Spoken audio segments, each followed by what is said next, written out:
الرجیم بسم اللہ الرحمن الرحیم من عمل صالحا من ذکر او انثى وهو مؤمن فلنحيينه حیاتا طیبہ صدق اللہ العظیم ان اللہ وملائکتہ یصلون علی النبی اللہم صلی علی سیدنا ومولانا محمد معدن الجود والکرم وآلہ وصحبہ وبارک وسلم۔ حمد و صلوات کے بعد آج رمضان المبارک کی 27ویں رات ہے۔ امام اعظم ابو حنیفہ رحمۃ اللہ علیہ سمیت بہت سارے بزرگ یہ فرماتے ہیں کہ یہی لیلۃ القدر کی رات ہوتی ہے، اگرچہ وہ اس بات کو طے نہیں کرتے، لیکن فرماتے ہیں یہی اکثر ہم نے اسی مقام پر لیلۃ القدر کو پایا ہے۔ نبی رحمت علیہ الصلاۃ والسلام نے صحابہ کرام علیہم رضوان کے سامنے گزشتہ امتوں کے احوال ذکر فرمائے کہ 1000 سال ان کی عمریں ہوتی تھیں، 1500 سال تک وہ زندہ رہتے تھے۔ تو صحابہ کے دلوں میں تجسس پیدا ہوا کہ اگر عمر 1000 سال ہوگی تو نماز بھی تو 1000 سال ہی پڑھیں گے نا، اگر عمر 1500 سال ہوگی تو روزے، عبادتیں، یہ سارے کام بھی تو بڑے زیادہ کرتے ہوں گے۔ تو یہ شوق جب پیدا ہوا تو اللہ کریم نے فرمایا کہ محبوب میں ایک رات دیتا ہوں، لیلۃ القدر خیر من الف شہر، جو رات ایک ہوگی پر 1000 مہینے سے بہتر ہوگی، 1000 مہینے سے۔ یہ رات اگر کسی کو میسر آ جاتی ہے اور پھر وہ صدق دل کے ساتھ، یعنی توجہ کے ساتھ، انہماک کے ساتھ، احتساب کی نیت سے، گناہوں کی معافی کی نیت سے اگر وہ اس رات کا قیام کرتا ہے، عبادت کرتا ہے، ذکر کرتا ہے، دعا کرتا ہے، تو محبوب کریم علیہ السلام نے وعدہ فرمایا ہے کہ اللہ اس کے پچھلے سارے گناہوں کو معاف فرما دے گا۔ دین، شریعت، قرآن، اسلام یہ بحث کرنے نہیں آیا دنیا میں۔ علماء جو بحث کرتے ہیں وہ توضیحات کے لیے، تشریحات کے لیے، تفاسیر کے لیے، وہ ان کا مقام ہے، لیکن ہم جو عوام بحث کرتے ہیں تو سمجھ لیں کہ دین بحث کرنے کے لیے نہیں آیا، دین تو عمل کرنے کے لیے آیا، اس پر عمل کیا جائے گا، عمل کی کوشش کی جائے گی۔ اور قرآن مجید نے کہا من عمل صالحا من ذکر او انثی، جو کوئی بھی اچھے عمل کرے چاہے وہ مرد ہو یا عورت ہو، وَهُوَ مُؤْمِنٌ، شرط یہ ہے کہ وہ مومن ہو، فَلَنُحْيِيَنَّهُ حَيَاتًا طَيِّبَةً، فرمایا ضرور ہم اسے پاکیزہ زندگی عطا فرما دیں گے۔ جو عمل والے لوگ ہوتے ہیں انہیں اللہ کون سی زندگی دیتا ہے؟ حیات طیبہ، پاکیزہ زندگی۔ اللہ پاک، صاف ستھری، غلاظتوں سے پاک زندگی دیتا ہے جو بندہ عمل کرتا ہے۔ توبہ کا مطلب یہ ہوتا ہے کہ میں پچھلے گناہ پہ شرمندہ ہوں اور آئندہ نہ کرنے کا پکا وعدہ کرتا ہوں۔ انسان ہے، وعدے کے باوجود بھی کہیں غلطی کر لیتا ہے تو اللہ معاف کرنے والا ہے، لیکن وہ ساری رات روتا رہا، ہر مسجد سے چیخنے کی آواز آئی، اس نے ساری رات مسجد میں رو کے گزاری، لیکن جھوٹ چھوڑنے کا اس کا ارادہ ہی کوئی نہیں۔ وہ تو کہہ رہا ہے 3 دن کا رمضان رہ گیا ہے، پھر میں نے دیکھ نہیں لینا تمہیں۔ فساد چھوڑنے کا اس کا پروگرام ہی کوئی نہیں۔ وہ تو میاں طے شدہ بات ہے کہ سویرے وہ دکان پہ جائے گا اور صبح جو بیسن بیچے گا نا سموسے اور پکوڑے کے لیے، اس میں بھی ملاوٹ کرنے کا ارادہ رکھتا ہے۔ تو یہ ساری رات توبہ توبہ کہنے کا کیا مطلب ہوا؟ کھل کے ساری رات اس نے توبہ توبہ کی۔ حضرت عمر فاروق رضی اللہ تعالیٰ عنہ کے بارے میں امام ابن جوزی نے لکھا ہے کہ رات کو نا گھر کے اندر بیٹھے بیٹھے اچانک رو پڑے حضرت عمر، 62 سال عمر ہے، خلافت کے آخری ایام چل رہے ہیں، تو رو پڑے ایسے ہی گھر میں بلا وجہ ہی۔ آپ کی اہلیہ نے، زوجہ نے بیٹے کو اٹھایا، فرمایا پتہ کرو تمہارے باپ کو کیا مسئلہ ہے، کہیں کوئی تکلیف تو نہیں، درد تو نہیں، صاحبزادے آئے، ابا جی کیا بات ہے؟ فرمایا اماں کو بلاؤ۔ سب لوگ جمع ہو گئے تو جناب عمر فاروق رضی اللہ تعالیٰ عنہ فرمانے لگے کہ بیٹھو میرے ارد گرد۔ سب بیٹھ گئے تو فرمانے لگے آج جب میں مسجد سے نکلا تھا تو میرے نبی پاک کے سچے صحابہ، سچے رسول کے سچے صحابہ، حضور کے سچے غلام یہ کہہ رہے تھے کہ عمر بڑا ہی اچھا ہے، عدل والا ہے، انصاف والا ہے۔ تو ابا جی اس میں رونے والی کیا بات ہے؟ تو فرمانے لگے ڈر یہ لگتا ہے کہ باہر تو میں اچھا تھا، کہیں گھر میں تو نہیں کوتاہیاں کرتا رہا۔ میری بات پہ توجہ کرنا، کہیں گھر میں آپ باتیں سن لیں تو شاید جتنی میں کرتا ہوں دوسرا کاری کوئی نہ سکے، لیکن جب عمل کے راستے پہ ہم نکلتے ہیں تو وہ مسدود ہے، وہ بند ہے۔ عمل کس نے کرنا ہے؟ آپ کوئی آیت پڑھیں تو یہاں غلطی نکالنے والے 20 لوگ مل جائیں گے، 20 لوگ، لیکن اس آیت پہ عمل کرنے والے کتنے ملیں گے؟ تو حضرت عمر فاروق رو رہے تھے، کہنے لگے کہیں تمہارے حقوق تو نہیں پامال کرتا رہا۔ تو آپ کی اہلیہ نے جب سنا تو وہ کہنے لگی عمر مجھے تو بڑا پرانا شکوہ ہے، آپ کا جاہ و جلال اتنا تھا میں بات نہیں کر سکی۔ عمر تم نے سارا دن مسجد میں گزار دیا اور ساری رات نقاب اوڑھ کے مدینے کی گلیوں میں گزار دی، میں تو زندگی کی کوئی خوشی دیکھ ہی نہیں سکی۔ چاہ تو میرے اندر بھی تھے نا کہ میرا شوہر کچھ گھڑیاں بیٹھتا، کہیں مجھے لے کے جاتا، تو میں تو کچھ نہیں دیکھا، مجھے بڑا شکوہ ہے۔ تو حضرت عمر کہنے لگے چل اللہ کی رضا کے لیے معاف کر دے۔ بھئی معافی بیوی سے نہیں مانگی جا رہی، معافی اپنی غلطی کی مانگی جا رہی، یہ سمجھ لیں۔ بیوی کے لیے تو خاوند کا بہت بڑا مقام ہے نا، لیکن یہاں غلطی کس بات کی ہے؟ اپنی کمزوری پر غلطی کا اعتراف کر کے معذرت کا سوال کیا جا رہا ہے۔ تو حضرت عمر کہنے لگے معاف کر دے، تو اہلیہ کہنے لگی میں نہیں معاف کرتی، میری شرط پوری کریں۔ فرمایا وہ کیا؟ فرمانے لگی قیامت میں جب اللہ آپ کے لیے جنت کا حکم دے گا تو آپ میری سفارش کریں گے اللہ کی بارگاہ میں؟ سفارش کریں گے کہ یا اللہ مجھے کپڑے دھو کے دیتی تھی، میری عزت کی حفاظت کرتی تھی، میرے بستر کو پاک رکھتی تھی، کہیں گے؟ تو حضرت عمر فرمانے لگے تیرے ساتھ وعدہ رہا، رب نے اگر عمر کو اپنے فضل، اپنے کرم اور اپنے محبوب کے صدقے جنت دی تو عمر تیرے بغیر جنت میں نہیں جائے گا۔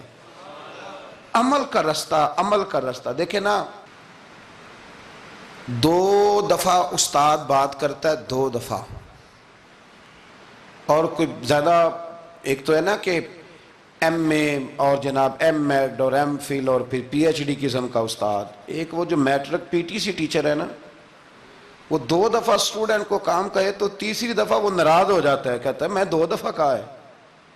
بچے کو آپ 2 دفعہ کہتے ہیں اور اگر تیسری دفعہ کہنا پڑے تو غصہ آتا ہے نہیں آتا؟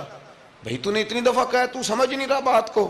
اور اگر اللہ کریم قرآن مجید میں سینکڑوں دفعہ کہے نماز پڑھو، سینکڑوں دفعہ، اور یہ بہانے کر رہا ہے، یہ بھی پروگرام بنا رہا ہے، پھر کہتا ہے میں بے چین رہتا ہوں، میں بے قرار رہتا ہوں۔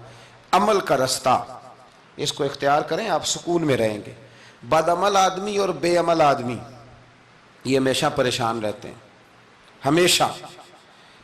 عمل کریں، توبہ کریں تو پھر بدل جائیں، پھر تبدیلی آئے، اور یہ کوئی مشکل کام نہیں، جو بدلنے والے تھے وہ بدل گئے، بڑا کچھ کرتے تھے پر پھر وہ لوگ بدل گئے۔ حضرت فضالہ رضی اللہ تعالیٰ عنہ کہتے ہیں کہ میں بڑا دلدادہ تھا عورتوں کا،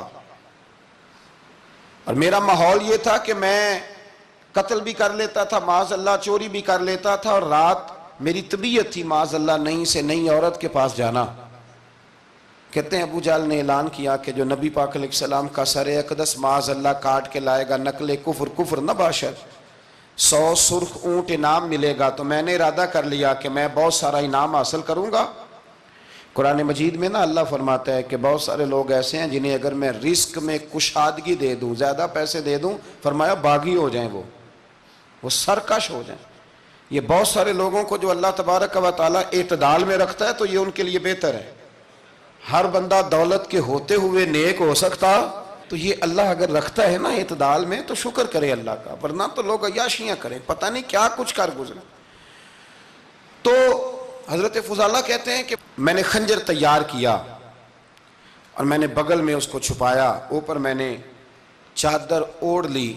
اب مجھے پتا تھا ظہر کی نماز کے بعد نبی پاک صلی اللہ علیہ وسلم طواف کعبہ کے لیے، بیت اللہ شریف کے طواف کے لیے جاتے ہیں۔ کہتے ہیں میں بھی اس طرف بڑھا، رستے میں نا وہ خاتون جس کے گھر میں نے رات آنا تھا، میں نے دروازے پہ دستک دی، میں نے کہا کہ تیار رہنا، تیار رہنا، آج میں بڑے پیسے لے کے آؤں گا۔ اسے میں نے یہ کہا اور پھر میں چلا گیا بیت اللہ شریف کا طواف کرنے۔ کہتے ہیں اللہ کے محبوب بھی طواف کر رہے تھے تو میں نے بھی طواف شروع کر دیا۔ ارادہ یہ تھا کہ جہاں نبی پاک علیہ السلام میرے قریب سے گزریں گے تو موقع پا کر میں حضور کے جسم اقدس پر خنجر کھونپ دوں گا اور معاذ اللہ شہید کر دوں گا۔ کہتے ہیں حضور ایک دفعہ بھی میرے پاس سے گزرے تو میں ہمت نہ کر سکا، دوسری دفعہ بھی پاس سے گزرے تو میں ہمت نہ کر سکا، تیسری دفعہ بھی گزرے تو میں ہمت، نبی کریم صلی اللہ علیہ وسلم 2-3 دفعہ گزرے تو فرماتے ہیں کہ مجھے موقع نہ ملا، اس لیے کہ حضور فرماتے ہیں اللہ نے روب کے ساتھ میری مدد فرمائی، دشمن پر میرا روب طاری ہو جاتا ہے۔ فرماتے ہیں جب چکر پورے ہو گئے تو محبوب کریم نہ چھٹے چکر پہ فرمانے لگے فضالہ چکر ایک رہ گیا ہے، بے خبر ہو جو غلاموں سے وہ آقا کیا ہے، ایک پھیرا رہ گیا ہے۔ کہتے ہیں طواف مکمل ہو گیا تو محبوب میرے قریب آئے، فرمایا وہ کام کرتے کیوں نہیں جس کے لیے آئے تھے؟ میں نے عرض کی یا رسول اللہ کون سا کام، کیسا کام؟ اندر تو چور تھا نا، بانج فقیروں کسے نہیں ماریا اے ہوئی چور اندر دا، اندر چور تھا نا۔ کہتے ہیں حضور نے مجھے کندھے سے پکڑ کے ہلایا، فرمایا کرتے کیوں نہیں؟ جب حضور نے ہلایا تو وہ خنجر بھی پیروں میں گرا اور میں بھی رسول اللہ کے پیروں میں گر گیا۔ میں نے کہا حضور مجھے کلمہ پڑھا دیں۔ کہتے ہیں حضور نے پہلے میرے دل پہ دست مبارک پھیرا، پھر میرے نبی نے مجھے کلمہ پڑھا دیا۔ اب نا مرید ہونے والا کہتا ہے کہ جی آہستہ آہستہ میں ٹھیک ہو جاؤں گا۔ اب وہ آہستہ آہستہ کا کیا ترجمہ ہے یہ بالکل سمجھ نہیں آتی۔ بھئی کسی بندے سے 5 لاکھ روپیہ لینا ہے تو اس سے وہ کہتا ہے جی میں آہستہ آہستہ دوں گا، 500 روپیہ دے دیا کروں گا روز کا، تو کہتے ہیں میری رقم خراب ہوتی ہے، پورے دو۔ اور نیکی کی بات جب آتی ہے تو کہتے ہیں حضرت صاحب دین اتنا سخت نہیں ہے، میں آہستہ آہستہ ٹھیک ہو جاؤں گا۔ اب میں مغرب عشاء پڑھنی شروع کر دیا میں نے، اب میں تسبیح لے لی ہے، کل میں نے بھی آہستہ آہستہ میں ٹھیک ہو جاؤں۔ یعنی رقم لینی ہو تو وہ آہستہ آہستہ قبول نہیں ہے، لیکن اور مکان کی رجسٹری اگر کرانی ہو تو مالک مکان کہے گے آہستہ آہستہ کرا لو، کہتے ہیں پیسے پورے دیے، سویرے چل اور بیان دے۔ یہ کیا بات ہوئی؟ یہاں یہ جو ہمارا ماحول تھا نا کر لیں گے ہو جائے گا، یقین کریں لوگ قبروں میں چلے گئے ہیں پر مسجدوں میں نہیں آئے، ہر کام سے لوگ ریٹائر ہوئے پر گناہوں سے ریٹائر نہیں ہوئے، آخر تک تباہی اتر گئی لیکن لوگ بدلنے کو تیار نہ ہوئے۔ حضرت فضالہ کہتے ہیں ابھی میں نے کلمہ پڑھا، ابھی میں واپس آیا، رستے میں وہ بی بی کھڑی تھی، کہتے ہیں میں وہ شخص تھا کہ عورتیں مرتی تھی میرے اوپر اور کسی کی جرت تھی کہ وہ آئیں بائیں شائیں کرے، لیکن فرماتے ہیں میں بی بی کے پاس سے گزر گیا،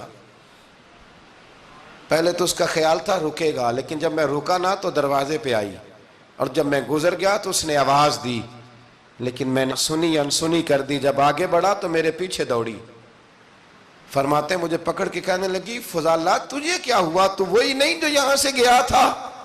آپ فرماتے ہیں میں کبھی نہیں رویا تھا، میں کبھی نہیں رویا تھا، اور جب کہا نا تو وہی نہیں، کہتے میں نے سر اٹھایا تو میری آنکھوں میں آنسو تھے، میں نے کہا میں جو گیا تھا وہ نہیں ہوں، اب تو میں محمد عربی کا غلام بن گیا، اب میں وہ نہیں ہوں، اب نہیں ہو سکتا کہ کوئی میری نظر میلی ہو جائے، یہ کیسے ممکن ہے؟ اب نا اسلام کی تعریف ہم نے یہ کی ہے کہ خبردار کوئی ہمارے قریب نہ آئے، ہم کسی کو بات نہیں کرنے دیتے کہ ہم مسلمان ہیں، ہم بات نہیں کرنے دیتے۔ پتہ کیا بات ہے، ایک میری یہ تقریر ہوتی ہے ممبر پہ اور ایک میرا عمل ہوتا ہے جب میں سفر کرتا ہوں، جب میں گاڑی میں بیٹھتا ہوں، جب میں دوستوں سے ملتا ہوں، جب ان دونوں باتوں میں تضاد آتا ہے نا، تضاد، تو لوگ تقریر کو جذبات نہیں کہتے، ایک فن بن جاتی ہے تقریر۔ آپ کو پتہ ہے نا وائزین نعت خواں کہتے ہیں میں نے محفل لوٹ لی، پھر لوگ شمار کرتے ہیں کتنے لوگوں نے سبحان اللہ کہی، پھر لوگ شمار کرتے ہیں کہ آج 5 بندے روئے بھی تھے جب میں تقریر کر رہا تھا، تو پھر یہ فن ہے، یہ جذبات کا اظہار۔ سمجھ لیں بات کو کہ عمل جب آپ نہیں نہ کرتے عمل، تو آپ خود بڑے بے چین رہتے ہیں کہ یار یہ میں کیا کر رہا ہوں، یہ کون سا گورکھ دھندا ہے کہ میرا عمل صفر ہوتا جا رہا ہے۔ ہمارے ایک استاد تھے تو وہ فرمایا کرتے تھے کہ اگر پڑھے لکھے آدمی کو تم بے عمل دیکھو تو اس سے دور ہٹ جایا کرو ورنہ تمہیں بھی بے عمل کر دے گا۔ میں نے ان سے عرض کی، میں نے کہا حضور یہ کیا ہے؟ تو فرمانے لگے اپنے حضرت صاحب سے پوچھنا، وضاحت کریں گے۔ میں نے حضرت صاحب سے کہا جی عجیب بات کر دی ہے، علم والے بندے کے پاس بیٹھ کے تو علم آتا ہے، تو وہ فرما رہے تھے کہ علم والے بندے کے پاس اگر وہ بے عمل ہو تو بالکل نہ بیٹھنا، تو حضرت صاحب فرمانے لگا انہوں نے صحیح کہا ہے. اب بات بہت بڑی ہے، پتہ نہیں آپ کی سمجھ میں آتی ہے نہیں آتی، بہرحال کر دیتا ہوں. پڑھا لکھا بندہ اگر بے عمل ہو تو اس کے پاس، تو میں نے کہا حضور کیوں؟ فرمانے لگے اس لیے کہ وہ اپنی بے عملی پر بھی دلائل دے گا، وہ بے عملی پر بھی دلیلیں قائم کرے گا کہ یہ وجہ ہے تو اس لیے میں ایسے کر رہا ہوں. تو چونکہ وہ بے عمل ہے اور ہے پڑھا لکھا، نبی کریم صلی اللہ علیہ وسلم کے غلام نہ پل بھر میں بدل جاتے تھے. اور اللہ تعالیٰ بھی نا بڑے موقع دیتا ہے ہمیں، بڑے موقع. حضور نے فرمایا جس نے ایمان اور احتساب کی نیت سے روزے رکھے وہ نئی زندگی کا آغاز کرے، اس لیے کہ اللہ نے اس کے پچھلے سارے گناہ معاف فرما دیے. میرے نبی کریم علیہ السلام نے فرمایا جو شخص بیمار ہو گیا، مریض ہو گیا، اور نسائی شریف میں فرمایا کہ 3 دن تک بستر پہ رہا اور اس نے شکوہ نہ کیا اللہ کا، اور جب وہ شفا یاب ہو کے بستر سے اٹھا ہے نا، تب اللہ نے اس کے پچھلے سارے گناہ معاف فرما دیے. اور فرمایا جو حج کرنے گیا، حج کر کے واپس آیا، اللہ کے حبیب فرماتے ہیں یوں سمجھے کہ میں آج ہی ماں کے پیٹ سے پیدا ہوا. بڑے موقع اللہ نے دیے، بڑے موقع، بڑے سارے موقع عطا فرمائے کہ میں تیرے پچھلے گناہ معاف کر دوں گا. تو بھی تو نئی زندگی کا آغاز کرنا، تو بھی تو شروع کرنا نئے سرے سے، تو بھی تو بدل کے آنا، تو بھی تو اپنے اندر تبدیلی پیدا کرنا. سالوں بیت گئے، ہمیں سالوں بیت گئے، تقریر کرتے، تقریر سنتے، قرآن سنتے، پورا پورا قرآن سنتے، ترجمہ اور تفسیر لوگوں نے پڑھ پڑھ کے بڑا بڑا جگہوں پہ لوگ دلائل دیتے، بات کرتے. کب وہ وقت آئے گا جب ہم عمل کریں گے؟ تھوڑا تھوڑا مجھے سفر کرنا پڑتا ہے، دنیا میں گھومتا رہتا ہوں، تو کچھ چیزیں ایسی ہوتی ہیں جو کبھی کبھی انوکھی ہو جاتی ہیں. میں ایک جگہ پہ تھا تو وہاں 4 5 6 عمرے کے ٹکٹ تھے محفل میں. تو ہمارے آپ کو پتہ ہے نا وہ جو دلیلوں والے لوگ ہیں ان بیچاروں کو بھی کوئی دلیل نہیں ملتی. تو ایک صاحب مجھے کہنے لگا جی عمرے کا ٹکٹ دینا جائز ہے قرآن اندازی کر کے؟ میں نے کہا یار چلو جائز ہی رہنے دو، تیری مہربانی، کہ اب اس پہ بھی اعتراض آ گیا ہے. میں نے کہا 100% جائز ہے، کوئی اس میں کوئی ایسی بات نہیں ہے. لیکن اندازی تو شروع ہو گئی جو حدیث میں نہیں آئی، عمرے کے ٹکٹ والی ہے جائز، پر نبی پاک نے جس قرآن اندازی کا کہا تھا وہ کب ہوگی؟ حضور نے فرمایا تمہیں پہلی صف کے ثواب کا پتہ چل جائے تم قرآن اندازی کرو. وہ کس دن کرنی ہے؟ کس مسجد میں ہوتی ہے؟ حضرت عبداللہ ابن مسعود فرماتے ہیں تمہیں پتہ چلے اذان کا ثواب کتنا، تم قرآن اندازی کرو. کب کرنی ہے؟ کون پڑھے گا اذان؟ کون یہ آگے بڑھ کے کام کرے گا؟ بھئی جو قرآن اندازی حدیث میں ہے وہ کب ہوگی؟ یہ تو قرآن اندازی شروع ہو گئی اور ہو رہی ہے. اب تو لوگ جہیز دینے لگے ہیں قرآن اندازی کر کے، یہ ماحول بن گیا. دین عمل کرنے کے لیے آیا ہے. جو حکم میرے نبی پاک کے غلاموں کو ملا انہوں نے عمل کر کے دکھایا، انہوں نے عمل کر کے دکھایا. وہ عمل کے میدان کے لوگ تھے. حضرت ابوبکر صدیق سے زیادہ روایات مروی نہیں ہیں، اگر ڈھونڈنے نکلو گے تو زیادہ قول نہیں ملیں گے ان کے. حضرت عمر فاروق کے زیادہ اقوال، زیادہ ارشادات آپ کو نہیں ملیں گے. حضرت سیدنا عثمان غنی کی زیادہ باتیں آپ کو نہیں ملیں گی. ان کا عمل ملے گا، ان کا کردار ملے گا، ان کا لب و لہجہ ملے گا، زندگی گزارنے میں کیا طریقہ اختیار کیا وہ آپ کو ملے گا. اب تو وہ لوگ رخصت ہو گئے جن کے عمل سے لوگ زندگی پکڑتے تھے، عمل سے، کردار سے. تو عمل کا رستہ کب اختیار کریں گے؟ آگے کب بڑھیں گے؟ میرے رسول کریم صلی اللہ تعالی علیہ وسلم کے غلام عمل کرتے تھے، اور جب عمل کرتے تھے پھر اس کا رزلٹ آتا تھا. یاد رکھنا رزلٹ نیتوں کا آتا ہے، ارادوں کا آتا ہے، عمل کا آتا ہے. گفتگو کا رزلٹ، آپ بڑا اچھا سبق سنا لیں تو پیپر نہ دیں تو پاس ہوں گے کہ فیل؟ آپ تو کہہ رہے تھے وہ مجھے سارا ہی آتا تھا. تو عمل آپ کرتے ہیں تو عمل پر نتیجہ ہوتا ہے، عمل پر، عمل پر. حضرت عبداللہ ابن مبارک رحمت اللہ علیہ کے جو والد تھے نا ان کا نام مبارک تھا. وہ ایک باغ میں رہا کرتے تھے، باغ کی دیکھ بھال کرتے تھے بڑے صاف ستھرے، بڑی ان کی طبیعت میں نکھار تھا. آج مسئلہ ہمارے ملک کا یہ ہے کہ ہمارے ملک میں صرف سیاستدان ہی جو ہے وہ غلط کام نہیں کرتا، یا بہت بڑی انڈسٹری ہو تو وہاں ہی خرابی نہیں ہوتی. بلکہ ریڑھی والے کا بھی اگر ہاتھ پڑ جائے نا تو چھوڑتا وہ بھی کوئی نہیں، الا ماشاء اللہ۔ وہ بھی جو اچھے اچھے آم ہوتے ہیں وہ فرنٹ پہ لگائے ہوتے ہیں، اس نے دکھانے کے لیے اور ہوتے ہیں اور دینے کے لیے اور ہوتے ہیں، اور وہ کہتا ہے کہ یہ بھی تو میں نے بیچنے ہیں نا، تو بھئی اگر یہ بھی بیچنے تھے تو اکٹھے لگانے چاہیے تھے، لیکن معیار ہے نا ہمارا، عمل کا رستہ مسدود ہے۔ حضرت مبارک جو تھے وہ مالی کے طور پر غریب آدمی تھے تو کام کاج کرتے تھے۔ تو ایک دن باغ کا مالک آ گیا، اس نے آ کے آپ سے کہا کہ کنوں کا باغ تھا، اس نے کہا کہ لاؤ ایک، کنوں لا کے دیا تو کھٹا تھا، اس نے کہا یہ نہیں ٹھیک، دوسری درخت سے لاؤ، دوسرے سے لائے تو وہ بھی کھٹا تھا، تیسرے سے لائے وہ بھی کھٹا تھا۔ کہنے لگا بیٹے کتنے سال ہو گئے تمہیں؟ تو فرمانے لگے 10-12 سال۔ تو کہنے لگے تمہیں ابھی بھی نہیں پتا کس جگہ کا کنوں میٹھا ہے، سارے کڑوے لائے ہو؟ تو آپ فرمانے لگے آپ نے مجھے دیکھ بھال کے لیے رکھا ہوا ہے، کنوں چکھنے کے لیے نہیں رکھا، مجھ سے قسم اٹھا لیں کبھی میں نے چکھا بھی ہو، اس لیے کہ میرے ذمے اور کام۔ باغ کا مالک اتنا خوش ہوا کہ اس نے آزاد بھی کر دیا، اپنی بیٹی کا نکاح بھی کر دیا، اور وہ باغ بھی آپ کو تحفے میں ہی دے دیا۔ ان کے گھر حضرت عبداللہ بن مبارک پیدا ہوئے۔ ان کے والد گرامی کہتے ہیں کہ ایک دن پھر ایسا ہوا کہ میں نے نا باغ بڑا سجایا، سوارا، محنت کری، بادشاہ آ گیا۔ تو بادشاہوں کو بھی کچھ چیزیں پسند آ جاتی ہیں نا، اور ہمارے ملک میں تو ڈھیر سارے لوگ بادشاہ ہیں، ڈھیر سارے لوگ بادشاہ ہیں۔ اگر کسی تگڑے بندے کو کسی غریب کی جھونپڑی پسند آ گئی پھر اسے دینی ہی پڑے گی، بلکہ ایسی ایسی خبریں سننے کو ملتی ہیں کہ چودھری صاحب نے آ کے کہا ہے کہ مفت دینی ہے کہ پیسے لے کے دینی ہے، یہ یہاں تک خبریں۔ تو بادشاہ آ گیا، اس نے دیکھا بڑا سجا سنورا باغ ہے، اس نے حضرت مبارک سے کہا کہ مجھے نا جوس بنا کے پلاؤ کنوں کا۔ تو حضرت نے اسے نا جوس دیا، اس نے پیا تو بڑا مزہ آیا، کہنے لگا ایک گلاس اور نہیں دیتے؟ تو حضرت اور بنانے لگے تو اس کے دل میں نا اس سے پہلے خیال آ گیا کہ باغ بڑا شاندار ہے اور پھل بھی بڑا مزیدار ہے، تو قبضہ نہ کر لوں، اپنا ہی نہ ہو جائے، یہ اس کو دیتے ہیں تھوڑے بہت پیسے، یہ نکل جائے گا، نہ بھی نکلا تو ڈانٹ دیں گے۔ اتنی دیر میں نا حضرت مبارک رحمت اللہ تعالیٰ علیہ ایک گلاس شربت کا اور بنا کے لے آئے، بادشاہ کو دیا نا، تو اب جو گلاس آیا تو کڑوا تھا، کسیلا تھا، کھٹا تھا۔ تو بادشاہ کے گلے کو پڑا تو کہنے لگا یہ تم نے کیا کیا؟ پہلے تو بڑا میٹھا تھا، باغ وہی ہے تو ذائقہ کیسے بدل گیا؟ تو آپ فرمانے لگے وہ بادشاہ کی نیت بدلی ہے نا، بادشاہ کی نیت بدلی ہے تو اس کا بھی ذائقہ بدل گیا ہے، تو نیت نہ آپ کی بدلتی۔ تو اور یہ حضور کا فرمان ہے، فرمایا اللہ کے کچھ بندے ایسے ہوتے ہیں جو اللہ کے دیے ہوئے نور سے دیکھتے۔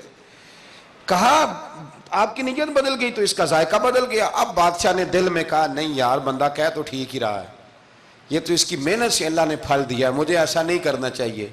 تو حضرت دوڑ کے گئے تو دوسرا جوس کا گلاس بنا کے لائے، اب دیا تو میٹھا تھا، کہنے لگا اب کیا ہوا؟ فرمانے لگے آپ کی نیت ٹھیک ہو گئی ہے تو رب نے ذائقہ بھی ٹھیک کر دیا ہے۔ نبی پاک علیہ السلام نے فرمایا اللہ تو تیرے گمان کے قریب رہتا ہے، تیرے گمان کے۔ یہ میں بچوں کو نا تھوڑے دن پہلے میں انہیں کہہ رہا تھا دین میں آگے بڑھنے کے لیے کوئی سیاست نہ کرنا، کوئی چکر نہ چلانا۔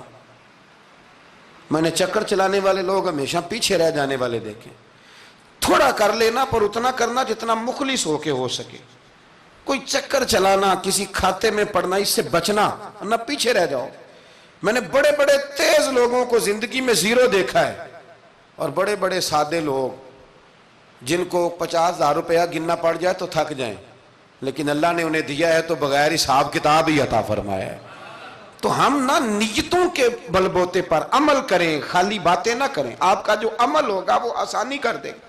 حضرت حبیب اجمی بڑے مالدار تھے، دنیا میں ڈھیر سارا فساد مالداروں کی وجہ سے ہوتا ہے۔ یہ جو شادیاں مہنگی ہوئی ہیں نا، یہ ابھی تھوڑا عرصہ پہلے کی بات ہے کہ شادی میرج ہال میں کرنے کا کسی دیہاتی کو کہتے تھے تو وہ کہتا تھا کہ میں نے نہیں میرج ہال میں کرنی، تھی کروں توڑی دیے۔ اب کیا ہوا ہے؟ کوئی منع کرتا ہے؟ بلکہ جو بڑے دور دراز دیہات ہیں ان میں بھی میرج ہال بن گئے۔ یہ امیر کچھ قباحتیں ایسی پیدا کرتے ہیں کہ غریبوں کے لیے بھی مشکل ہو جاتی ہے۔ یہ کچھ ایسے معاملات لاتے ہیں میدان میں کہ پھر عام لوگوں کے لیے اس میں مشکلات ہوتی ہیں، چونکہ وہ رواج بن جاتا ہے معاشرے کا۔ پیسے والا آدمی اس رواج کو لاتا ہے میدان میں، اس سے خرابی ہوتی ہے۔ اور پھر میرے غریب کا یہ حال ہے کہ امیر کو رسم چھوڑ دے تو چھوڑ دے، غریب کو قرضہ اٹھانا پڑے، چھوڑنی کوئی شے نہیں اس نے، جو مرضی ہو جائے، اس نے کوئی چیز پیچھے نہیں ہونے دینی۔ حضرت حبیب اجمی بڑے مالدار تھے، تو وہ کاروبار کر، یہ مالدار لوگ جو ہوتے ہیں نا، یہ تو کہتے ہیں پیسے کو پیسہ، ہے نا، کتنا مشہور ہے جملہ، پیسے کو پیسہ، تو یہ پھر مارکیٹ میں پیسہ پھینکتے ہیں، تو یہ پیسہ کھینچنے کے لیے پیسہ پھینکتے ہیں، پھر ایک دوسرے کو کہتے ہیں تیری وجہ سے مہنگائی ہوئی ہے، تیری وجہ سے مہنگائی ہوئی۔ حالانکہ مہنگائی کسی کی وجہ سے بھی ہوتی کس کے لیے؟ غریب کے لیے۔ مطلب پیٹرول مہنگا ہوا تو کرایہ بڑھ گیا بس کا، لیکن پیٹرول سستا ہوا تو کبھی کرایہ بھی سستا ہوا ہے، اس نے ادھر ہی رہنا ہے۔ تو مہنگائی کس بیچارے کے لیے ہوئی؟ غریب کے لیے، جس نے گھر جانا ہے نا، اس نے گھر جانا ہے۔ ابھی ہمارے ایک بچے نے جانا تھا، تو سفر لمبا تھا، تو کہہ رہا تھا 1000 روپیہ میرے پاس ہے پر کرایہ 1500 لگتا ہے۔ ابھی بھی لوگ حساب کرتے ہیں اور پھر سوچتے ہیں کہ رستے میں شے کوئی نہیں کھانی، اس لیے کہ پھر کرایہ کہاں سے دوں گا، مینج کر کے رکھتے ہیں۔ یہ خدمت ہوتی ہے نا علماء کی، حفاظ کی، تو مجھے پتہ ہے، میں اس قبیلے کا آدمی ہوں، مجھے پتہ ہے کہ یہ کیسے حساب کر کے رکھتے ہیں کہ اب اتنے آئے ہیں تو اس میں سے یہاں، جس کے پاس ہیں ہی بڑے لمیٹڈ سے، تو وہ بیچارہ پہلے سے سوچ کے بیٹھا ہوتا ہے، مجھے پتہ ہے۔ جن کے پاس پھر بے حساب ہوتا ہے وہ پھر مارکیٹ میں پھینکتے ہیں تو کھینچتے ہیں، ظلم کرتے ہیں۔ حضرت حبیب اجمی کہتے ہیں جب مال دیا اللہ نے تو میں نے سود کا کام شروع کر دیا۔ اب سود والوں کے پاس بھی بڑی دلیلیں ہیں، انشورنس والوں نے بھی فتوے رکھے ہوئے ہیں، وہ آگے فتویٰ دکھاتے ہیں، وہ کہتے ہیں جناب فتویٰ۔ تو میں نے کہا کہ فتویٰ مارکیٹ میں میری طرح کے مولوی ہیں میاں، اب کیسی بات کرتے ہو، فتویٰ تو مل ہی جاتا ہے، لیکن نبی کریم علیہ السلام کا وہ فرمان ذہن میں رکھنا کہ حضور نے فرمایا ایک حلال ہے تو ایک حرام ہے، ایک میں شک ہے۔ اللہ کے نبی فرماتے ہیں تم نے شک والی چیز سے بھی بچنا ہے، اس میں مشکوک ہو گیا نا کہ پتہ نہیں۔ اب دیکھیں نا علماء کا یہاں اختلاف ہے، جو جائز کہتے ہیں قابل احترام ہے، لیکن جو ناجائز کہتے ہیں ان کے بھی تقوی میں کوئی شک، تو شک آ گیا نا اس بات میں، تو حضور نے فرمایا تم شک والی چیز سے بھی بچو۔ حضرت حبیب اجمی کہتے ہیں میں سود کا دھندا کرتا تھا، بڑا سود لاتا تھا، بڑا سود، اور یہ سود جس پہ چڑھ جاتا ہے اس پہ اترتا نہیں۔ پاکستان کا بھی بنیادی مسئلہ یہ ہے کہ سود اتنی بڑی نحوست ہے کہ یہ اللہ رسول سے جنگ ہے، کیونکہ بہت زیادہ سود ہم دیتے ہیں۔ اس لیے میں تو آپ کو پتہ ہے جو کوئی برا کام کرے اس کو برا کہنا چاہیے، حکومتی لیول پر تنقید اس لیے اچھی ہوتی ہے کہ لوگوں تک جب پہنچتی ہے تو فائدہ دیتی ہے، لیکن جو بندہ اچھا کام کرے اس کی اچھائی کو بھی بیان۔ حضرت حبیب اجمی رحمۃ اللہ تعالیٰ علیہ فرمانے لگے کہ سود کا کاروبار میں نے شروع کر دیا اور بڑا وسیع تھا میرا کام سود کا، میں سود لیتا تھا، سود پہ گزارا ہوتا تھا۔ میری بیوی مجھے سمجھاتی تھی کہ یہ سود ہے، یہ حرام ہے، یہ غلط ہے، سے بچو۔ کہتے ہیں وہ کئی دفعہ مجھے کہتی تو میں ڈانٹ دیتا۔ ایک دن نا میں سود کے پیسے لے کے نا آ رہا گھر، اس کا میں نے گوشت خریدا، بیوی کو دیا کھانا پکانے کے لیے، تو اس نے ہنڈیا چولہے پہ رکھی، کہتے اس نے ذرا اس کے اندر چمچہ جو چلایا ہنڈیا میں، تو وہ لایا میں گوشت تھا پر سارے کا سارا خون بن گیا، خون بن گیا سارے کا سارا۔ اللہ اکبر۔ کہتے ہو میری بیوی چیخیں مارنے لگی اور لا کے میرے آگے رکھا، کہنے لگے یہ تیرے سود کے پیسے خون بن گئے، آج تجھے بھی پلاؤں اور تیرے بچوں کو بھی۔ وہ کہتے ہیں نا کچھ لوگ کے گھر کے کونے سے چیخنے کی آواز آتی ہے تو سارے پیر بلائیں یا فرق کوئی نہیں پڑتا، تو میں کہتا ہوں پھر غور کر لو، شاید اس کونے میں کسی یتیم کے پیسے لگ گئے ہوں، کسی بیوہ کی آہیں ہوں۔ اگر اس رقم کی کوئی گھر بن جائے نا تو پھر ساری دنیا کے پیر جمع کرو تو چیخنے کی آوازیں بند نہیں ہوا کرتی۔ حضرت حبیب اجمی رحمۃ اللہ تعالیٰ علیہ فرمانے لگے کہ وہ جب بن گیا نا خون، تو اب میرے اندر نا چوٹ لگی کہ یار اگر دنیا میں اللہ تعالیٰ مجھے نظارے دکھا رہا ہے تو آخرت میں میرا کیا بنے۔ کہتے میں درد کے ساتھ باہر نکلا، بچے گلی میں کھیل رہے تھے، جب ان کے قریب سے گزرنے لگا نا تو ہم تو کہتے ہیں نا لوگ حسد میں بات کرتے ہیں، لیکن ایسی بات نہیں ہے۔ کچھ شریر لوگ ہوتے ہیں جو حسد میں بات کرتے ہیں، پر دیکھنا چاہیے کہ لوگ ہمارے بارے میں کیا کہتے ہیں۔ انتم شہداء اللہ فی الارض، حضور نے فرمایا تم زمین پر اللہ کے گواہ ہو، مومن جو تمہارے بارے میں کہے کان لگا کے سنو۔ لوگ تمہیں کیا کہتے ہیں، کن لفظوں سے یاد کرتے ہیں؟ جن لفظوں سے لوگ دنیا میں یاد کرتے ہیں، مرنے کے بعد بھی انہی لفظوں سے یاد کریں گے، انہی لفظوں سے۔ کوئی تمہارے لیے ہاتھ اٹھا کے دعا نہیں کرے گا۔ ہاں اگر تم نے خیر کی ہوگی تو پھر لوگ گلیوں سے نکل نکل کے آئیں گے، پھر لوگ روئیں گے کہ بندہ بڑا تھا۔ تو حبیب اجمی کہتے ہیں میں باہر نکلا تو بچے کھیل رہے تھے، تو ایک بچہ ان میں سے کہنے لگا پیچھے ہٹ جاؤ، پیچھے ہٹ جاؤ، بڑا ظالم ہے، بہت بڑا سود خور ہے۔ چھوٹا بچہ، ایسا نہ ہو کہ اس کے پیروں سے مٹی اڑے اور ہمارے کپڑوں پہ پڑ جائے تو ہمیں بھی نحوست ملے، چھوڑو سودیہ ہے۔ کہتے ہیں میرے دل پہ اور چوٹ لگی، میں نے کہا یا اللہ تیری چھوٹی چھوٹی مخلوق بھی مجھ سے نفرت کرتی، یہ بچے تک کہتے ہیں کہ میں اس طرح کا ہوں۔ بچے فرمانے لگے، میں وہاں سے سیدھا حضرت حسن بصری کے پاس گیا، میں نے کہا حضور مجھے توبہ کرا دیں۔ یہ پتہ ہے اللہ والوں کے پاس لوگ کیوں جا کے توبہ کرتے تھے، مرید ہوتے تھے؟ اس لیے کہ توبہ پہ قائم رہنا بڑا مشکل ہوتا ہے۔ کوئی ایسا بندہ ہونا چاہیے جو ہمیں توبہ پہ قائم رکھے، جو روز ہمیں نصیحت کرے۔ دیکھیں نا، ہمارے سینئر ہوتے ہیں ہر فیلڈ میں، اگر کہیں ہم الجھ جاتے ہیں تو اپنے سینئر سے بات کرتے ہیں۔ تقوی کے پرہیزگاری کے راستے میں بھی ہمارا کوئی سینئر ہونا چاہیے تاکہ وہ ہمیں بتائے کہ پرہیز کہاں کرنی ہے، دوائی کیسے کھانی ہے اور آگے کیسے بڑھنا ہے۔ فرمانے لگے میں حضرت حسن بصری کے پاس گیا، توبہ کی، معافی مانگی، گڑ گڑایا، بڑا رویا، تو خواجہ حسن بصری نے مجھے توبہ کرائی۔ میں نے پکا ارادہ کیا کہ مر جاؤں گا پر حرام کا پیسہ نہیں کھاؤں گا، مر جاؤں گا حرام کا لقمہ نہیں کھاؤں گا۔ ویسے بھی ہم زیادہ کھا نہیں سکتے، یہ وارثوں کا مال ہوتا ہے، ہمارا تھوڑی ہوتا ہے۔ ہم کسی کے مال کے محافظ بنے رہتے ہیں، اور کھائے گا کوئی اور حساب دے گا۔ اور جہاں تک بچوں کا معاملہ ہے نا، بچے اچھے ہوں نا تو پیسے بانی جاتے ہیں، اور بچے نالائق نکل آئیں تو جو ہوں وہ بھی اجڑ جاتے ہیں۔ تو اس لیے محنت تربیت پر ہونی چاہیے، نہ کہ بینک بیلنس پر ہونی چاہیے۔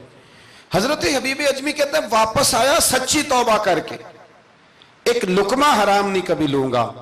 ابھی وہ بچے وہیں کھیل رہے تھے جن کے پاس سے میں گزر کے گیا تھا، کہتے ہیں واپس آیا تو وہیں کھڑے تھے، انہی بچوں میں سے وہی بچہ دوبارہ بولا، کہنے لگا پیچھے ہٹ جاؤ، پیچھے ہٹ جاؤ، اللہ کا ولی آ رہا ہے، کہیں ایسا نہ ہو کہ ہمارے پیروں سے گرد اڑے، اس کے کپڑوں پہ پڑے اور ہم بے ادب لکھ دیے جائیں۔ کہتے ہیں میں نے چلتے چلتے چیخ ماری کہ اے اللہ، ابھی تو میں آج بدلا ہوں، آج میں بدلا ہوں تو تو نے میرے حق میں ساری گواہیاں بھی بدل دی ہیں، تو نے سارا نظام بدل کے رکھ دیا ہے۔ تبدیلی اپنے اندر لائیں، روح کے اندر لائیں، مزاج کے اندر لائیں۔ یہ شب قدر کی رات ہے، توبہ اور استغفار کریں، لیکن بدلنے کے ارادے سے، چھوڑنے کے ارادے سے۔ اعلیٰ حضرت فاضل بریلوی رحمۃ اللہ علیہ جب ذی الحج کی آخری رات ہوتی تو فرماتے صبح سال بدل رہا ہے تو ہمیں بھی بدل جانا چاہیے۔ لوگ پوچھتے حضور کیا بدلیں؟ فرمایا جو ایک سپارہ پڑھتا تھا 2 کر دے، اور فرمایا جو اپنے آپ کو خوش کرنے کے لیے باتیں کرتا تھا وہ باتیں کم کر دے۔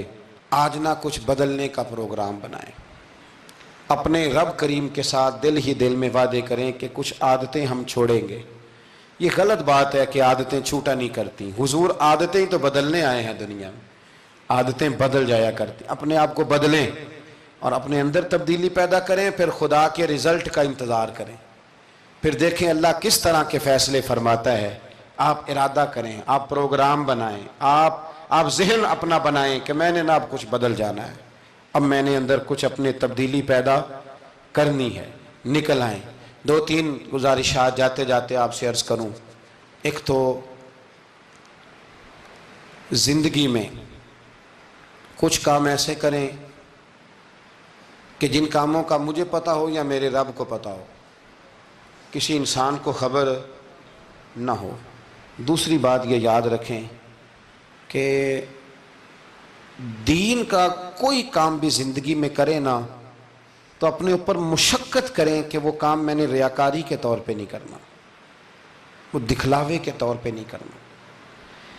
دینی معاملات کے اندر، دینی کاموں کے اندر، یعنی پہلے آپ اپنے آپ کو مطمئن کریں کہ واقعی آپ فی سبیل اللہ وہ کام کر رہے ہیں۔ اب یہ جو رسم ہے نا بے تحاشا، کچھ چیزیں بوجھ بننے لگ گئی ہیں، بوجھ۔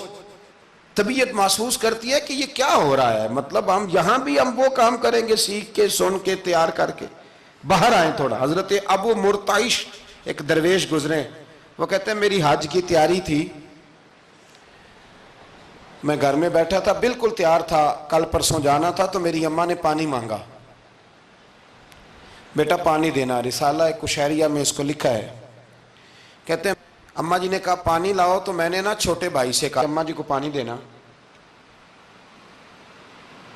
اماں جی نے مجھ سے پانی مانگا ہے۔ جو پیر صاحب ہوتے ہیں ان کو بھی اماں کی خدمت کرنی چاہیے کہ نہیں کرنی چاہیے؟ وہ جو انڈسٹری کا مالک ہے 2 کروڑ روپیہ وہ نرس رکھ دے اماں کو کہ خود اماں کو روٹی کھلائے، وہ کہتا میں کر تو رہا ہوں، میں ہی تو تنخواہ دیتا ہوں، بی بی جو رکھی ہوئی ہے۔ کس کو خدمت کرنی چاہیے؟ ڈاکٹر صاحب کو، انجینئر صاحب کو۔ نبی وقت بھی ہونا، نبی وقت بھی اور ولی وقت بھی، تو ماں اس کے لیے بھی قابل تعظیم ہوتی۔ آپ بات کو سمجھیں، نبی کریم علیہ السلام تو اپنی رضائی ماں آتی تھی تو حضور اٹھ کے کھڑے ہو جاتے تھے۔ حضور نے کہا یہ تعظیم کا موقع ہے۔ حضرت ابو مرتعش کہتے ہیں اماں نے پانی مانگا، کل میں نے حج پہ جانا تھا، چھوٹے بھائی سے کہا ذرا اماں کو پانی دینا، چونکہ میں تو پیر صاحب ہوں، میں تو علامہ صاحب ہوں، 25-30 آدمی ابھی گلی میں کھڑے ہیں مجھے ملنے والے، بہت پتر تو پانی لا دے، پانی کی بات ہی ہے نا۔ کہتے فوراً میرے دل میں خیال آیا کہ سینکڑوں میل کا سفر حج کا پیدل کرنا ہے، اس کے لیے تیرا نفس تیار ہے، اور یہاں سے اٹھ کے وہاں مٹکے سے پانی ڈالنے جانا ہے اماں کے لیے، اس کے لیے ذہن تیار نہیں۔ فرماتے ہیں پھر میرے اندر سے آواز آئی کہ یہ تو حج کرنے جا رہا ہے نا، اس میں لوگ تجھے حاجی کہیں گے، اور واپسی پہ تیرے گلے میں پھولوں کا ہار ڈالیں گے، لیکن اماں کو پانی پلانے پر تو کوئی بندہ انعام نہیں دے گا، کوئی شور نہیں ہوگا۔ تو فرماتے ہیں میں سمجھ گیا کہ ابھی میں حج کے لیے نفسیاتی طور پر تو تیار ہوں پر دلی طور پر تیار نہیں ہوں۔ کہتے ہیں میں نے حج کا ارادہ چھوڑ دیا۔ میری اماں کہنے لگی بیٹے جاتا کیوں نہیں؟ میں نے کہا اماں پہلے تیرے تک پہنچ لوں پھر بیت اللہ شریف تک بھی پہنچ جاؤں۔ تو دینی کام زندگی میں کوئی بھی کرے نا مخلص ہو کے کریں، نکل آئیں تسنن سے، بس کریں۔ یار مطلب سب کے سامنے اداکاری تو اللہ رسول کے سامنے بھی اداکاری چھوڑ دے یار۔ مطلب ویسے بھی میں کہتا ہوں اداکاری کرتے بندہ تھک جاتا ہے، اداکاری کرتے کرتے نا بندہ وہ لمبی نہیں چلتی۔ تو آپ نارمل زندگی میں اللہ رسول کے ساتھ رہیں گے تو وہ آپ کے لیے بہتری ہوگی، آسانی ہوگی آپ کے لیے۔ میں شب برات کی محفل کے بڑے پوسٹر نہیں بنواتا، شب قدر کے بھی نہیں بنواتا، اگر کبھی بنتے ہیں تو دوست کوئی بنا کے لگا دیتا ہے، بڑا مختصر سا پیغام، وہ بھی شاید آج کیوں بھلا۔ میں دوستوں کو ہمیشہ کہتا ہوں کہ جس کو تنہائی میں شب قدر میں مزہ آتا ہے نا اللہ اللہ کرنے کا، وہ تنہائی میں کرے، لیکن زیادہ تر لوگ کر نہیں پاتے، اس لیے ہم محفل کو سجاتے ہیں۔ اس میں کوئی ایسا مقصد نہیں، کوئی ایسا معاملہ نہیں، خدا را کچھ تھوڑا سا اخلاص للہیت پیدا کریں طبیعت میں، اور کبھی بھی دین کے معاملے میں کسی جگہ بھی کوئی ایسا کام نہ کریں جس میں رکاوٹ ہو، آزمائش ہو۔ ابھی کی بات بتاتا ہوں، میں نے ہمارے جو تراویح کے حافظ صاحب ہیں ان کی خدمت کی، ابھی ہم نے، مجھے ایک سنگی کہنے لگے آپ نے بتایا نہیں کیا دیا ہے۔ میں نے کہا میرے خیال میں بتانے کے لائق ہوتے تو شاید بتاتا، اب آپ کسی کو 2-4 ہزار دے کے اس کا اعلان کریں گے تو یہ کچھ چیزیں ہیں نہیں اعلان کرنے والی۔ پھر یہ کہ وہ میں دیکھتا رہتا ہوں نا جی، تصویریں پہنچتی رہتی ہیں کہ جو 500 دے رہا ہے وہ بھی فوٹو کھنچوا رہا ہے، جو سوٹ دے رہا ہے وہ بھی فوٹو کھنچوا رہا ہے۔ تو جو ایک جگہ پہ میں کھانے کے لیے بیٹھا تھا ٹیبل پہ، تو انہوں نے پہلے نا برتن اٹھا کے تو چاولوں کی فوٹو کھینچی، پھر قورمے کی کھینچی، پھر ساری چیزوں کی۔ تو میں نے کہا کہ یار پہلے ہمیں پوچھ لو ہم نے کیا کیا کھانا ہے، جو کھائیں گے اس کی فوٹو کھینچ لینا۔ اب تم ہماری فوٹو کے ساتھ قورمہ فٹ کرو گے تو لوگ تو کہیں گے نا مولانا کھا کے گئے، تو میں نے پتہ نہیں کھانا ہے نہیں کھانا۔ تو آپ ڈریں اللہ تعالیٰ سے، ہر بات میں تھوڑی یہ مطلب تسنع آئے گی، ہر بات کے اندر تھوڑا یہ معاملہ رہے گا۔ تو تیسری گزارش جو بڑی ضروری اور بڑی اہم ہے، دنیا میں جو چیز اس وقت سب سے زیادہ پریشانی کا شکار ہے وہ دینی اقدار ہیں۔ ہر شعبے میں تیزی سے کام ہو رہا ہے، تیزی سے، اور دینی اقدار کو لوگ پیچھے کرتے جا رہے ہیں۔ کئی بہانے ہیں لوگوں کے پاس، کہتے ہیں مولوی لڑتے بڑا ہیں تو ہم کدھر جائیں۔ تو تو میں کہتا ہوں کون سا مولوی کہتا ہے شراب پیو؟ کہا ہے کبھی کسی مولوی نے؟ وہ کوئی بھی ہو. کسی نے کہا ہے کہ رشتہ داروں کے تعلقات خراب کر لو؟ کسی نے کبھی کہا ہے کہ ڈاکے مارو؟ تو آپ کیا بات کرتے ہیں صاحب؟ کون سا مولوی کہہ رہا ہے کہ چوریاں کرو؟ تو دینی اقدار اور چیز کا نام ہے. اصول میں اختلافات ہیں، وہ اپنی جگہ پہ قائم ہیں، وہ رہیں گے، چلے آ رہے ہیں، لیکن آپ دینی اقدار کا خیال کریں. اب نئی بحث چھڑ گئی ہے کہ مسجد میں سیمنٹ کی بوری دینے سے بہتر ہے کسی غریب کو آٹے کا تھیلا دے دو. اصل بات یہ غریبوں کی آواز بند کرنا چاہتے ہیں. ایک مسجد واحد جگہ ہے جہاں سے غریبوں کی آواز بلند ہوتی ہے. سویرے تجربہ کرنا، سویرے کسی مسجد میں افطاری کے وقت پہنچنا، لائنوں میں لگ کے لوگ افطاری کر رہے ہوں گے اور سینکڑوں لوگ روٹی کھا رہے ہوں گے، اور ان میں امیر کوئی بھی نہیں ہوگا، سارے ماڑے لوگ ہوں گے. تو مسجد ہی تو ہے، جب بنتی ہے تو غریب کی بات ہوتی ہے، غریب کو روٹی ملتی ہے. یہ مدارس کے اندر سیٹھوں کے بچے پڑھنے آتے ہیں، تو یہ کفالت خانہ نہیں سمجھتے آپ تو لوگوں کو بھکاری بنا رہے ہیں. بھکاری. مجھے پتہ ہے کہ بہت بڑے ہاسپٹل میں جو صدقات اور زکوٰۃ کے نام پہ بنا ہے، وہاں بھی اگر آپ نے علاج کرانا ہے تو آپ کو پہلے رسوا ہونا پڑتا ہے. ناراض نہ ہونا، میں بتا رہا ہوں رسوا ہونا پڑتا ہے، میں ذمہ داری سے کہہ رہا ہوں. وہ کہتے ہیں جاؤ جا کے اپنے علاقے سے لکھوا کے لاؤ کہ ہم نے زکوٰۃ میں سے علاج کرانا ہے. لکھوانا پڑتا ہے کہ نہیں لکھوانا پڑتا؟ یعنی جو ہسپتال بنا ہی صدقات اور زکوٰۃ پہ ہے، میں کسی کو ٹارگٹ نہیں کر رہا، لیکن وہ کہتے ہیں جاؤ 4 آدمیوں سے لکھوا کے لاؤ. پہلے آپ نے لکھوانا ہے، پھر آپ نے تصدیق کرانی ہے، پھر پاپڑ بیلنے. تو کتنے لوگوں کے سامنے پردہ کھلا کے زکوٰۃ کے ساتھ آپ یہ کرا رہے ہیں. اور اصول کیا ہے؟ صدر الشریعہ فرماتے ہیں اگر تمہیں پتہ ہے میرے بھائی کو زکوٰۃ لگتی ہے تو بتا نا زکوٰۃ ہے. اسے کیا یہ عیدی ہے، بچوں کے کپڑے لے لینا. اسے بتا نا، پڑھیے بارے شریعت، بتا نا. اسے کہہ کہ یہ میری طرف سے تحفہ ہے، اسے کہہ ہی نا. اسلام اتنی پردہ داری. یہ جو ہمارے مدارس ہیں نا، میں بڑی ذمہ داری سے، یہ مجھ سے پہلے ایک دوست نے پوچھا، پھر 2 4 5 لوگوں نے پوچھ لی یہ بات. تو میں نے کہا کہ نبی پاک کو یتیموں غریبوں کا بڑا خیال تھا، پر حضور نے تو مدینے آ کے سب سے پہلے مسجد ہی بنائی ہے. حضور نے باقی سارے کام بعد میں کی. تو یہ اب نیا پراپوگنڈا ہے. دینی اقدار میں تھوڑا تھوڑا نا اپنا حصہ ڈالیں. کس طرح بھلا؟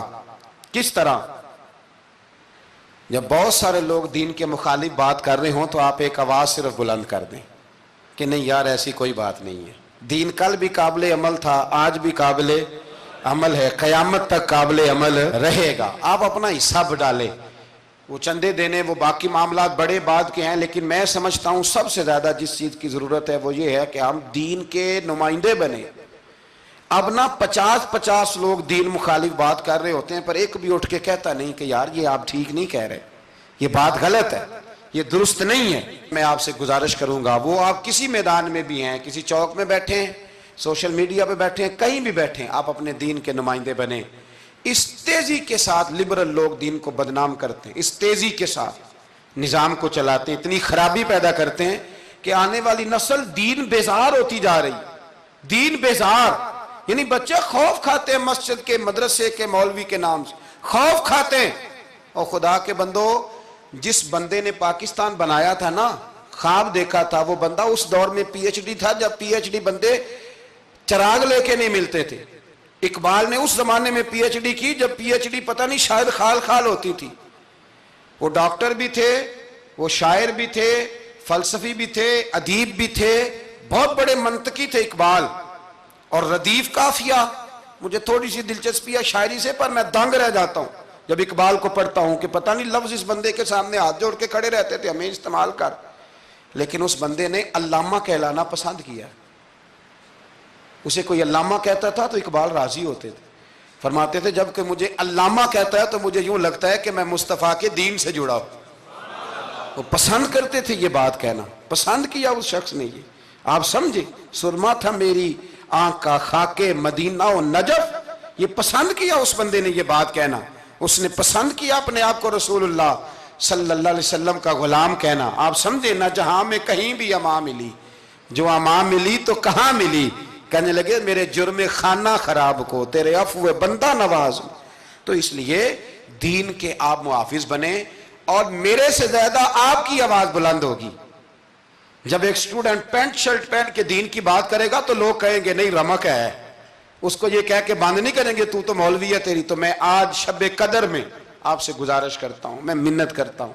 اب نہ بڑی تباہی ہو گئی ہے, میری نسل کے آنے والے بچے دین بیزار ہو گئے, وہ ڈرتے ہیں, شب قدر کی راتوں میں مسجدوں میں نہیں آتے, شب برات کی راتوں میں مسجدوں میں نہیں آتے. ایک تیزی سے جال پھینکا گیا ہے اور کافر اس میں کامیاب ہے. خدا را واپس لوٹو, اپنے دین کے نمائندے بنو.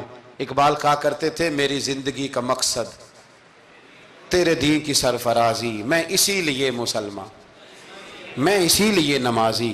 کہنے لگے یا رسول اللہ میں مسلمان بھی اس لیے ہوں کہ میں دین کی بات کروں گا, اور نماز بھی اس لیے پڑھتا ہوں کہ تیرے دین کا جھنڈا بلند ہوگا. پر دین نبی دا وانگ یتیمہ رووے تے کرلاوے, تے آکھے میں کتھوں لبا عمر بہادر جڑا مینوں سینے لاوے. بڑی قسم پرسی ہے, دین کے نمائندے بنو, دین کی ذمہ داریوں پر آپ اپنا کردار ادا کرو, یہ بڑا ضروری ہے. تھوڑی منصوبہ بندی دین کے لیے بھی کرو. اگر پروفیسروں میں, ڈاکٹروں میں, انجینئر لوگوں میں, سیاستدانوں میں آپ کو اچھے لوگ مل جاتے ہیں اور آپ دل و جان سے ان پہ قربان ہونے لگتے ہو, تو کوئی دیندار بھی تلاش کاری لو, انشاءاللہ بڑے بڑے اچھے لوگ مل جائیں گے, اور اللہ کے فضل سے مل جائیں گے, اللہ کے کرم سے مل جائیں گے. اور یہ وہ والا کھیت ہے جو اکثر سرسبز و شاداب ہی رہتا ہے, اکثر سرسبز و شاداب ہی رہتا ہے, اکثر اس کے اندر خوبصورتی اور پھل پھول اور پودے لگے رہتے ہیں. جو میں نے کہا میں دعا کرتا ہوں اللہ اسے قبول فرمائے. جہاں ہم بھول گئے میری دعا ہے اللہ ہم سے درگزر فرمائے. خیر کی بات کی اللہ ہمیں توفیق عطا فرمائے.